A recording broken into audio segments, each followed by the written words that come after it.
Buenas tardes, profesor.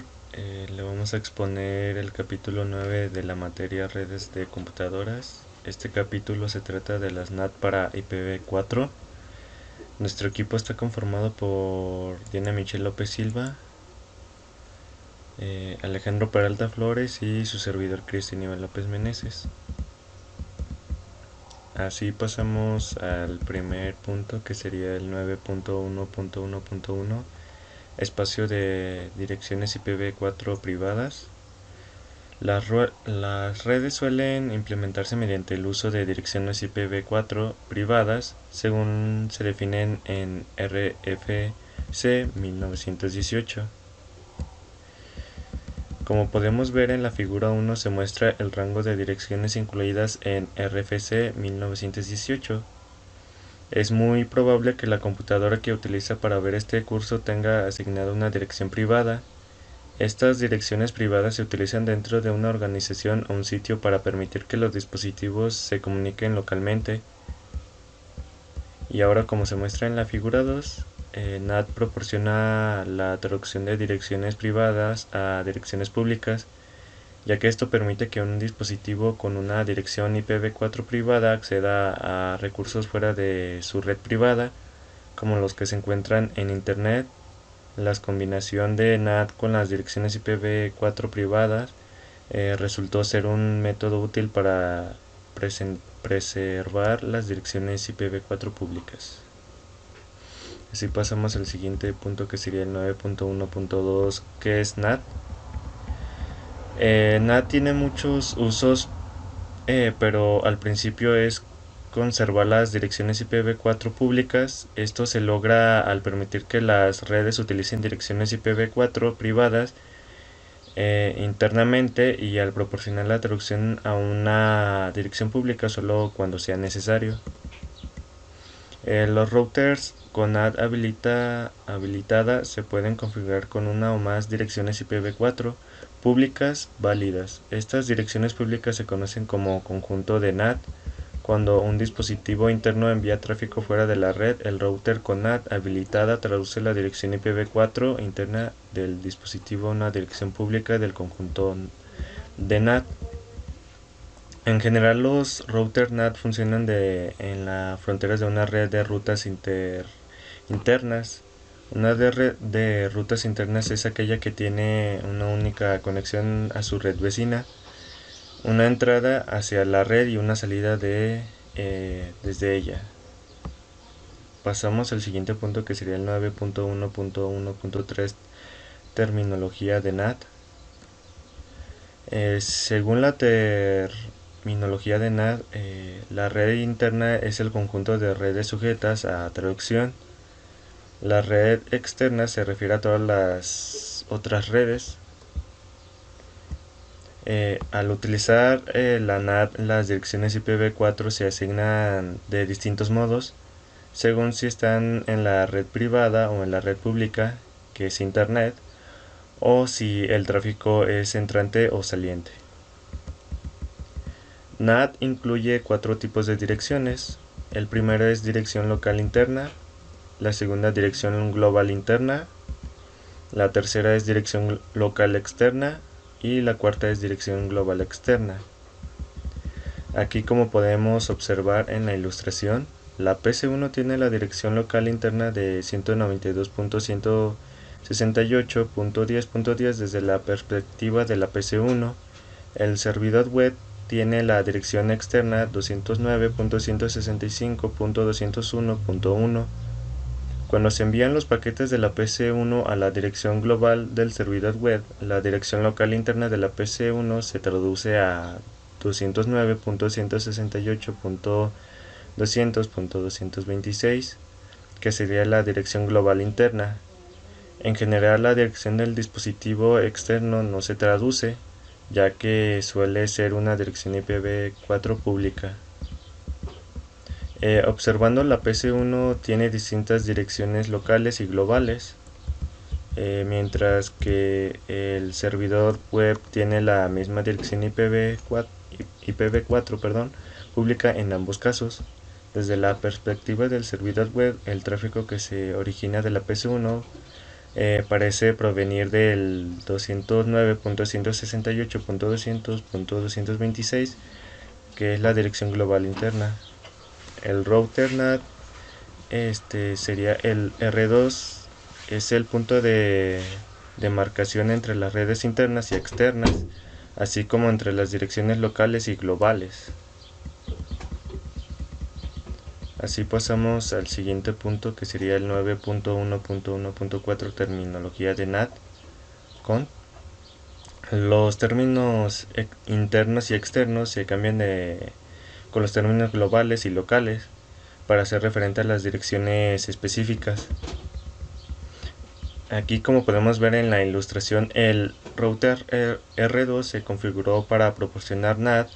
Este tiene un conjunto de direcciones públicas para asignar a los hosts internos. Tenemos 4. El primero sería la dirección local interna, la dirección de origen vista desde el interior de la red, la dirección IPv4 192.168.10.10 se asignó a la PC1. Esta es la dirección local interna de la PC1. Tenemos el otro, que sería la dirección global interna, la dirección de origen vista desde la red externa cuando se envía el tráfico de la PC1 al servidor web en 209.165.201.1. El R2 traduce la dirección local interna a una dirección global interna.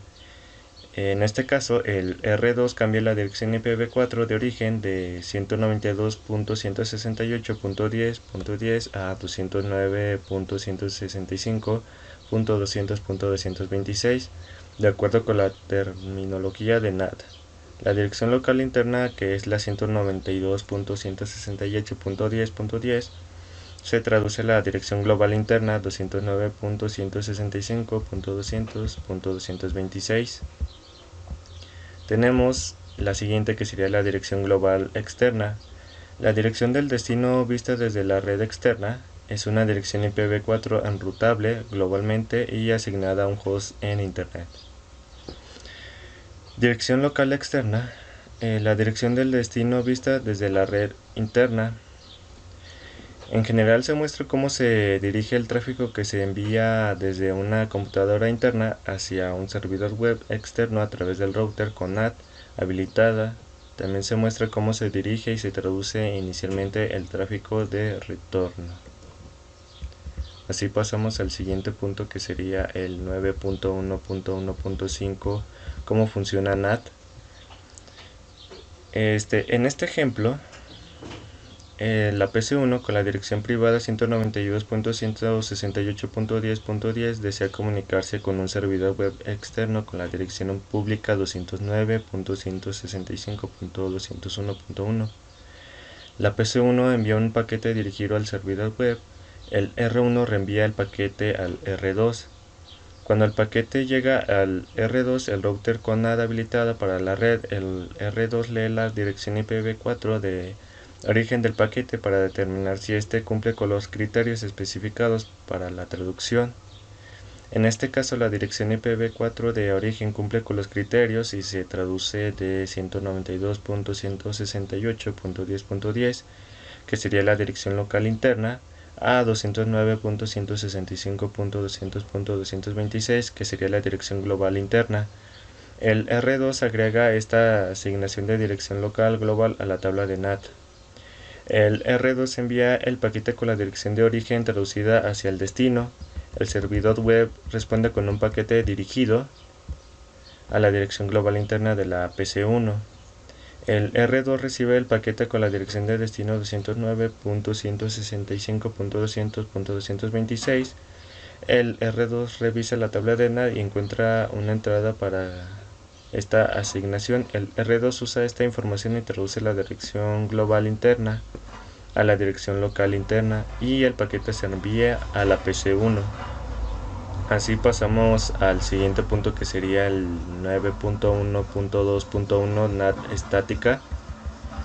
Existen 3 tipos de traducción NAT. Tenemos el primero, que sería traducción estática de direcciones, que sería la NAT estática. Esta asignación de direcciones 1 a 1 entre dirección local y una global. La 2 sería la traducción dinámica de direcciones NAT dinámica. asignación de varias direcciones a varias direcciones entre direcciones locales y globales. Las traducciones se realizan en función a la disponibilidad. Tenemos el tercero, que sería la traducción de la dirección del puerto PAT. Asignación de varias direcciones a una dirección entre direcciones locales y globales. Este método también se conoce como sobrecarga, NAT con sobrecarga. La NAT estática consiste en una asignación 1 a 1 entre direcciones locales y globales. Estas asignaciones son configuradas por el administrador de red y se mantienen constantes.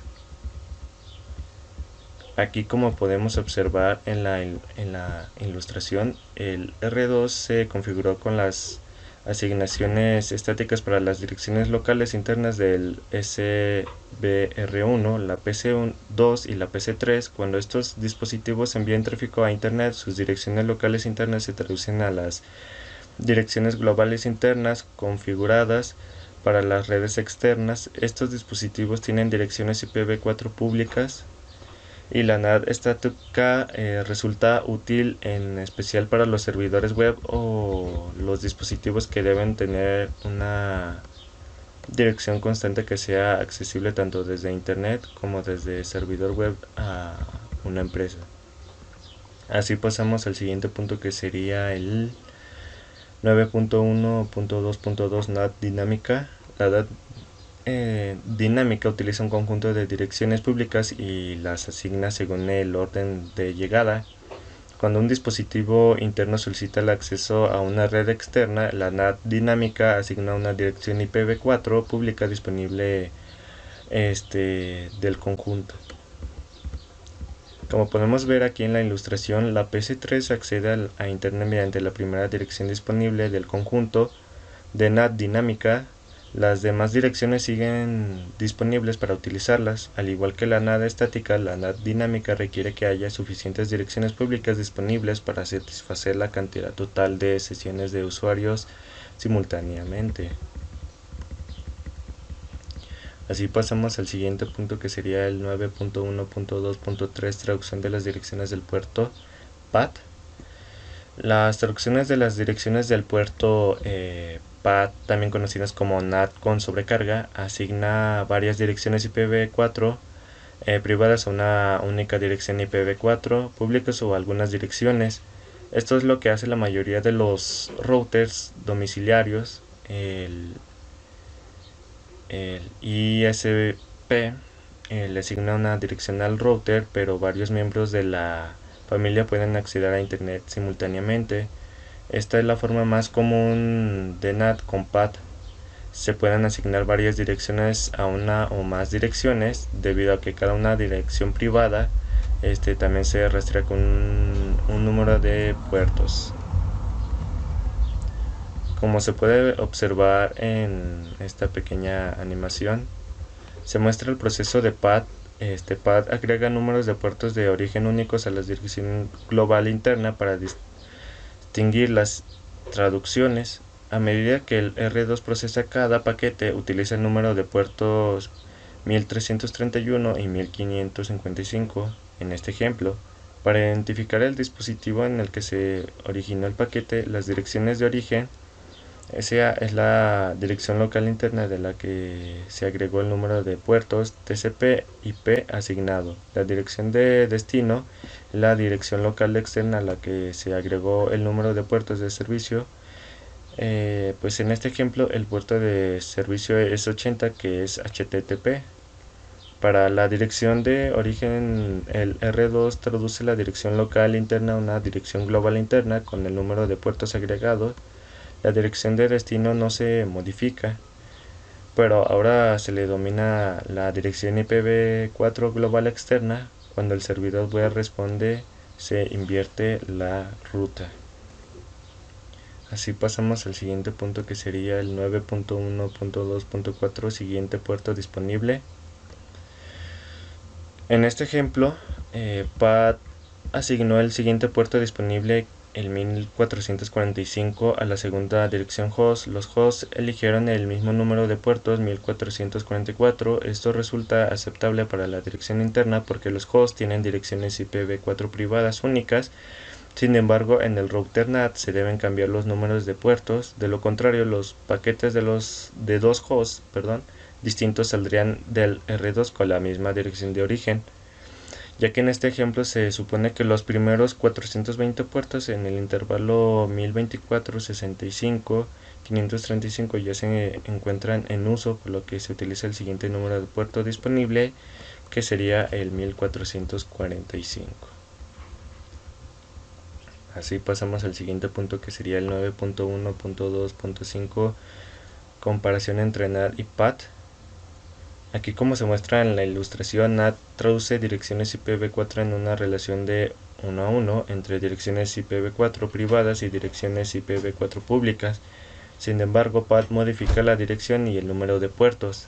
NAT reenvía los paquetes entrantes a su destino interno mediante la dirección IPv4 de origen de entradas proporcionado por el host de una red pública. En general, con PAT hay un solo o una o muy pocas direcciones IPv4 públicamente expuestas, ya que los paquetes entrantes en la red pública se enrutan a sus destinos en la red privada, consultando una tabla en el router NAT. Así pasamos al siguiente punto, que sería el 9.1.3.1, ventajas de la NAT.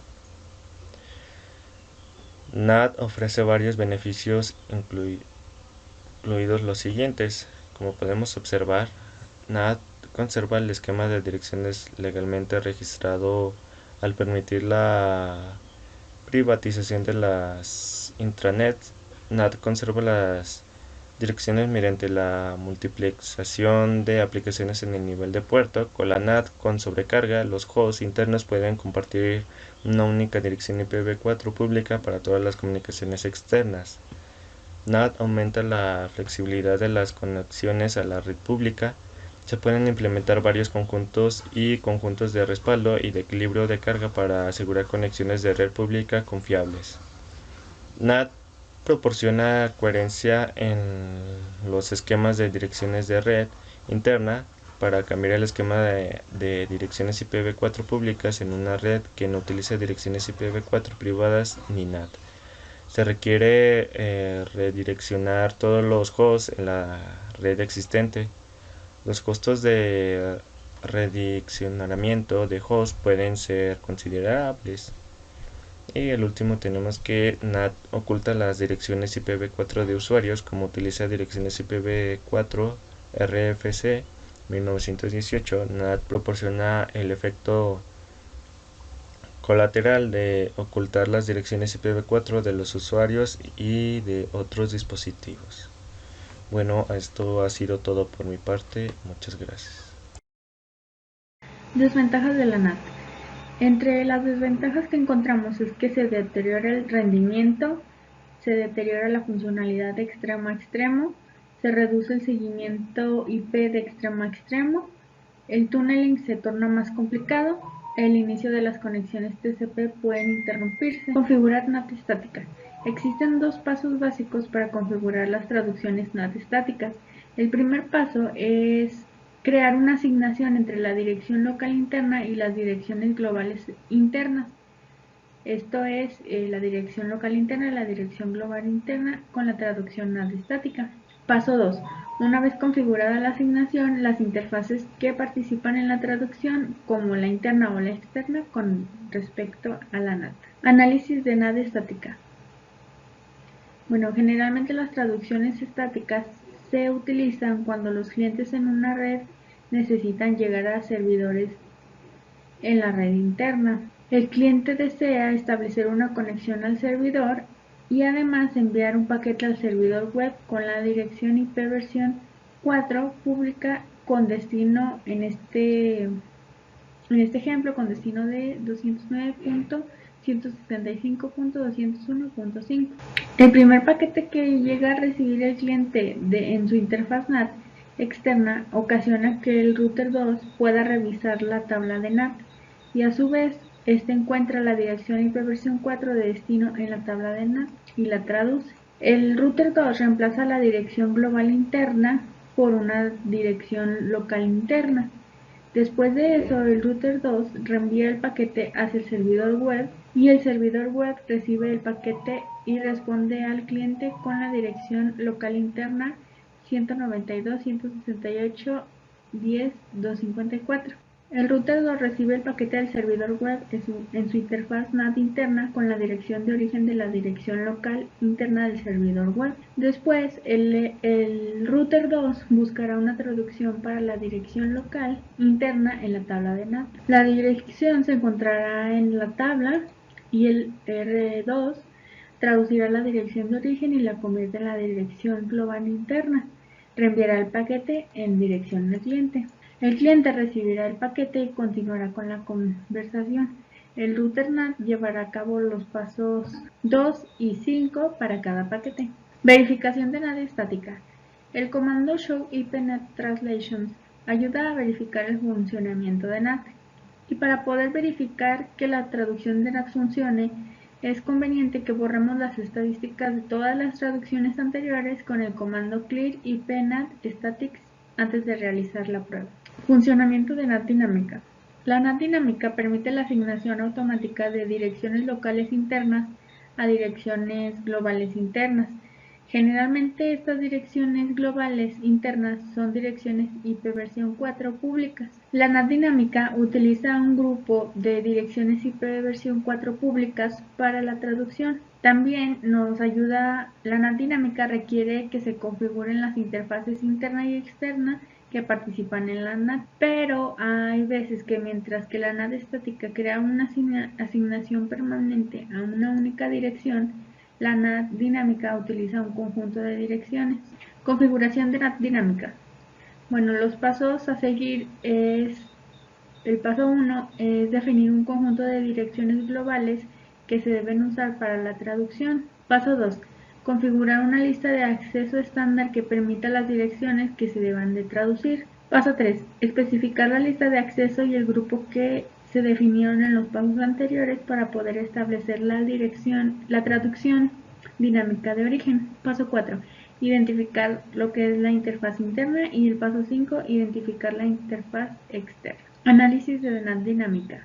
El flujo de tráfico desde dentro hacia afuera.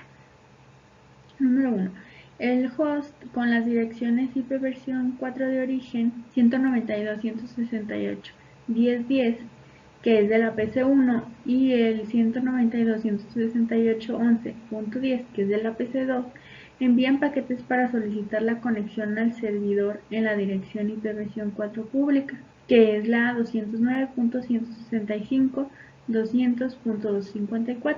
El router 2 recibe el primer paquete del host. Esto es debido a que está configurado como una interfaz NAT interna y el router 2 verifica la configuración NAT para poder determinar si este paquete puede ser traducido. Como la ACL permite este paquete, el router lo traduce. Entonces va a consultar con la tabla NAT.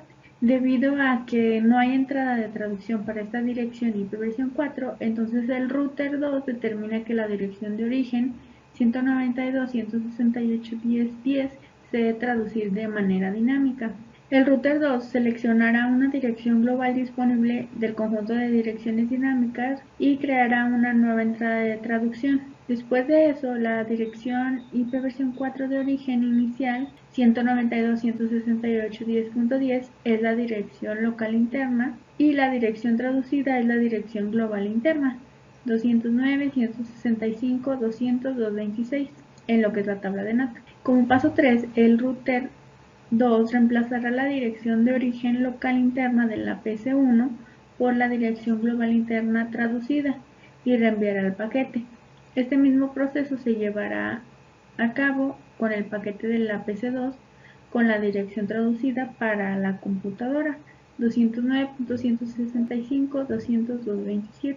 El servidor recibirá el paquete de la PC1 y responderá con la dirección IP versión 4 de destino. Cuando el servidor reciba el segundo paquete, responderá la PC2 con la dirección IP versión 4 de destino. Cuando el router 2 recibe el paquete con la dirección IP versión 4 de destino, realizará una búsqueda en la tabla de NAT y con la asignación de la tabla, el router 2 volverá a traducir la dirección de la dirección local interna.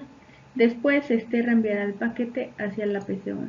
Cuando el router 2 recibe el paquete con la dirección IP versión 4 de destino 209.165.200.227, realizará una búsqueda en la tabla de la NAT y volverá a traducir la dirección local interna. Y paso siguiente, reenviará el paquete hacia la PC2. Después, la PC1 y la PC2 recibirán los paquetes y continuarán la conversación. Verificación de NAT dinámica. El resultado del comando show IP translation mostrará todas las traducciones estáticas que se configuraron y todas las traducciones dinámicas que se crearon a causa del tráfico. Si se agrega la palabra clave verbose, esta mostrará la información adicional acerca de cada traducción, incluyendo el tiempo transcurrido desde que se creó y se utilizó la entrada. Predeterminadamente, las entradas de traducciones caducan después de 24 horas, a menos que se hayan reconfigurado los temporizadores con el comando IPNAT translation timeout, tiempo de espera. Para poder borrar las entradas dinámicas antes se excedía el tiempo de espera. Para poder borrar las entradas dinámicas antes de que se exceda el tiempo, utilizaremos el comando clear IPNAT translation. Este nos ayudará a borrar las entradas dinámicas al probar la configuración NAT. Configuración de path, conjunto de direcciones. Path también es denominada NAT con sobrecarga.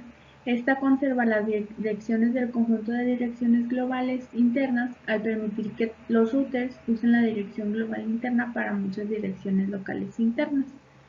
Los pasos a seguir es 1. Definir el grupo de direcciones globales que se debe usar para la traducción de sobrecarga. Paso 2. Defina una lista de acceso estándar que permita las direcciones que se deban de traducir. Paso 3. Especificar la lista de acceso y el grupo que se definieron en los pasos anteriores para establecer la traducción de sobrecarga. Paso 4. Identificar la interfaz interna. Y por último, el paso 5, que es identificar la interfaz externa. Configuración de path, dirección única. Los pasos de la configuración de path es: paso 1. Definir una lista de acceso estándar que pueda permitir las direcciones que se deben de traducir. Esto es mediante el comando access-list. Paso 2. Especifique las opciones de ACL, interfaz de salida y sobrecarga para establecer la traducción dinámica de origen. Esto es con el comando IPNAT inside source. Paso 3. Identificar la interfaz interna con el comando interface y IPNAT inside. Paso 4. Identificar la interfaz externa con interface y IPNAT outside. Análisis de path. Proceso de la computadora al servidor. Como vemos en la imagen, la PC1 y la PC2 van a enviar paquetes a los servidores CBR1 y CBR2. La PC1 tiene la dirección de IP versión 4 de origen 192.168.10.10 y utilizará el puerto de origen TCP 1444.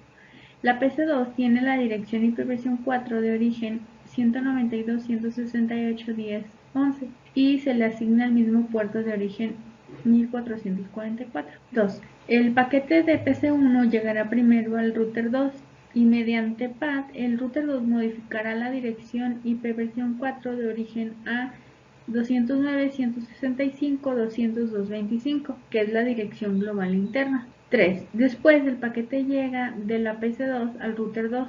path está configurada para utilizar una dirección IP versión 4 global interna para todas las traducciones. Igual que con el proceso de traducción para la PC1, path cambia la dirección IP versión 4 de origen de la PC2 a la dirección global interna 209.165.200.225. Pero aquí la PC2 tiene el mismo número de puerto de origen que una entrada actual de path.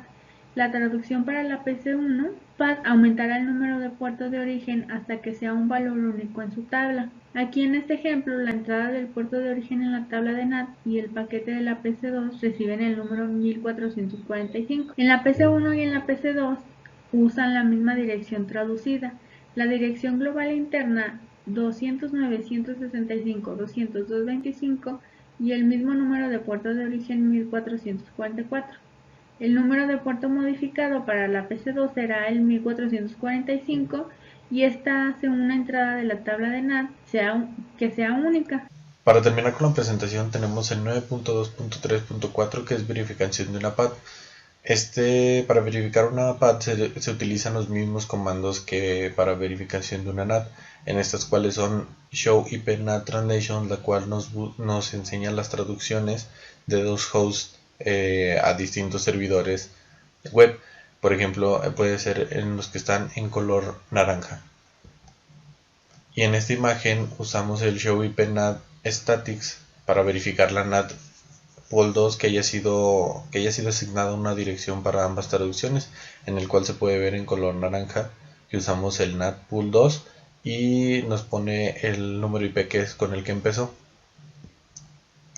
En el 9.2.4.1 que es reenvío de puertos, esto básicamente nos ayuda a el tráfico de red de las direcciones IP versión 4 de los usuarios. En esto nos dice que las operaciones y los programas pues son peer-to-peer, es para compartir archivos como las aplicaciones del servidor web y los FTP salientes. Estos requieren un puerto router que se reenvíen o se abran para permitir que estas aplicaciones funcionen.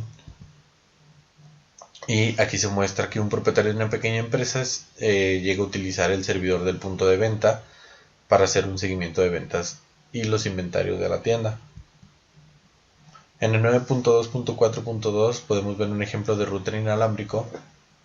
En este básicamente se nos muestra una configuración del reenvío de puerto asignado y una simple correspondiente de router inalámbrico. De esta manera, pues que es predeterminada, el reenvío de puertos no puede ser habilitado de un router. En el 9.2.4.3, que es configuración de reenvío de puertos de puertos con iOS, pues básicamente se nos muestran varios comandos de una NAT estática que podemos usar para el reenvío de puertos. Se puede usar los comandos ipnat inside source, se puede usar por ejemplo, los parámetros que podemos utilizar, que es TCP/UDP, que eso nos indica que es un número de puerto TCP/UDP. Tenemos el IP local, que esta nos dice que esta es la dirección IP versión 4 asignada a un host de red interna, que generalmente puede ser del espacio de direcciones privadas definidos en RFC. El puerto local, que nos establece si el puerto es TCP/UDP del rango del 1 al 65.535, este número de puerto en el que se puede escuchar el servidor. La IP global, la cual nos dice que es la dirección IP versión 4 globalmente única de un host interno. Esta es la dirección IP que se utiliza los clientes externos. Y el puerto global, en el cual establece un puerto global TCP/UDP en el rango de 1 a 65.000. Y el extendable, que es la opción que se aplica de forma automática. Esta palabra clave pues permite que los usuarios configuren varias traducciones estáticas ambiguas. Y aquí se puede ver un ejemplo de cómo se usa la configuración de reenvío de puertos de comandos iOS en el router número 2. La dirección es 192.168.10.254, que es la dirección IP versión 4 local interna, en el puerto número 80. Nos dice que se establece una dirección estática entre una dirección local y un puerto local, entre una dirección global interna y un puerto global, como se puede ver que es R2, y usamos el comando ipnat inside source del static TCP, que pues nos está diciendo que el puerto es TCP. Ponemos la dirección IP y después identifica la interfaz serial del 0/0/0 como interfaz NAT interna. Para eso usamos interface serial 0/0/0 y después interface IP NAT inside. Y por último se identifica la interfaz serial 0/1/0 como interfaz NAT externa. Aquí vemos que cambia, en vez de usar inside dice ipNAT outside. Y en este caso, como la NAT es estática, se puede utilizar el comando show ipNAT translations, que ya vimos que se utilizan para checar las traducciones, y para verificar el envío de los puertos, que en este caso son en color naranja. En el 9.2.5.1, que es NAT para IP versión 6 en forma de pregunta, nos dice que la NAT para IP versión 4, pues básicamente tiene las ventajas de que tiene mucha seguridad cuando se accede a una computadora que tiene los hosts públicos, pero esto básicamente no quiere decir que se tenga que reemplazar la seguridad como lo hace un firewall. Pues se puede decir que IP versión 6 se desarrolló con la intención de que la NAT para IP versión 4, con su traducción entre direcciones IP versión 4 públicas y privadas, resulte realmente innecesarias. En el 9.2.5.2, que son direcciones IP versión 6 locales únicas, nos dice, pues podemos ver en el ejemplo que la ULA, que son direcciones locales únicas, la traducción, tiene un prefijo de FC00-7, lo que produce un rango de primer exteto que va desde FC00 a FDFF. El bit que sigue se establece en 1 si el prefijo se asigna localmente. En el 9.2.5.3, que es NAT para IP versión 6, nos podemos ver en la imagen que la NAT para la versión 6 se usa con un contexto muy distinto a la IP versión 4. Las variedades son que se usan para proporcionar acceso de una manera transparente entre redes que solo son de IP versión 6 y redes solo de IP versión 4. En el 9.3.1.1, los comandos show ipNAT, se puede ver en esta imagen que se habilita el router 2 para PAD. Se usa el rango de direcciones 209.65.200.226 a 209.165.200.240. Y aquí podemos ver que se muestra el resultado de los comandos show ipNAT statics y show ipNAT translations. En el 9.3.1.2, que es el comando debug ipNAT, se muestra el resultado cuando usamos este comando, que es debug ipNAT, el cual nos muestra que el host interno se puede ver que es 192.168.10.10. Inició el tráfico, que se puede ver que es el primero que está en la cuarta línea después de R2, de router 2. Inició el tráfico hacia el host externo, que es 209.165.201.201, y que la dirección de origen se tradujo a la dirección 209.165.200.226, que se pueden ver las direcciones al término de la primera línea. En esta segunda imagen solamente nos puede decir que las direcciones de 192.168.0.0/16 se pueden traducir. El router 2 realmente no traduce los paquetes de la red interna destinados, sino que con internet, con las direcciones de origen de la ACL1, no permita de forma explícita. En el 9.3.1.3, que es situación de resolución de problemas de una NAT, podemos ver varios ejemplos.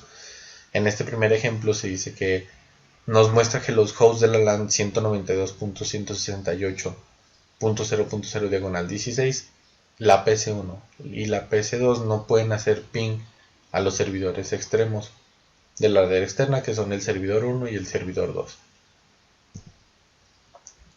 En este segundo ejemplo nos dice que el comando show IP NAT statics se utiliza para determinar que se realizaron las traducciones, como vimos en las primeras diapositivas, y también identifica las interfaces entre lo que se debe ocurrir la traducción. Esto se puede ver en las líneas que están en color naranja. En este comando, que es el show access list, se utiliza para determinar si la ACL a la que hace referencia el comando NAT permite que todas las redes sean necesarias. En este caso sí se puede permitir, ya que está con 0.0.0.255. En esta última imagen podemos utilizar el comando show ipNAT statics y el show ipNAT translations, el cual se utilizan para verificar que se produzcan la traducción a NAD. Como se puede ver, tenemos que en la línea naranja tenemos una NAD dinámica y una NAD extendida. Tenemos que los hits son 20 y que tenemos que la locate son 1, como se puede ver en las líneas naranjas. Bueno, eso es todo de mi parte. Esperemos que les haya gustado la presentación.